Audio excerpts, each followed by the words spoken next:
Jaden Rashada is a 4-star quarterback from the 2023 class who it sounds like there's a pretty strong buzz between him and Georgia. So what do we make of this? If you're just now tuning in to the Jaden Rashada saga or story or whatever you want to call it, let's kind of set the table here. Jaden Rashada, again, 4-star quarterback out of California, originally commits to Miami. Eventually flips that commitment. He's committed to Florida, signs with Florida. And then he asks out of his letter of intent because of some NIL things not being not going through. Let's just say it that way. So honestly, the way that whole thing happened, man, when it all broke, we're just like, you feel for Jaden Rashada.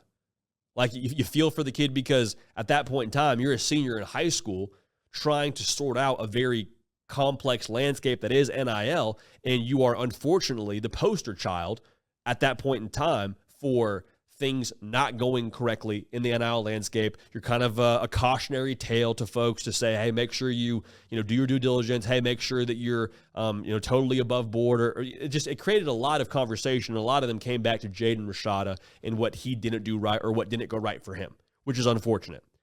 Now he's in the portal after playing at Arizona State his first year, had some success at different points throughout the year, started a few games, decides he needs to hit the portal.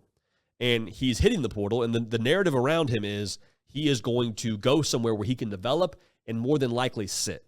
Like Auburn's in the mix there. He would sit there. Mississippi State is in the mix. If he were to go there, maybe he competes for the starting job, but eventually sits. If he goes to Georgia, he will sit.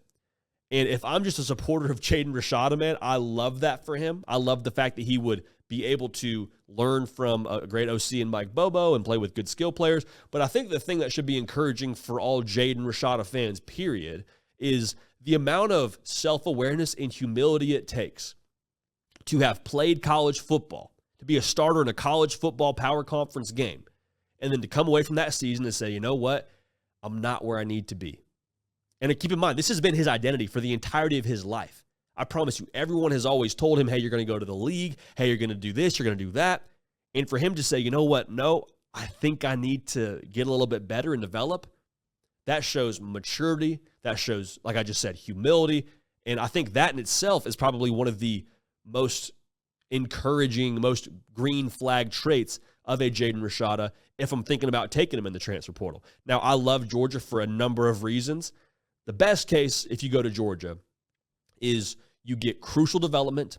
Like I just said, you learn from a Mike Bobo. You sit behind a Carson Beck. You go out, you win the job, probably in large part because of your development and because of that year sitting, and then you are set up.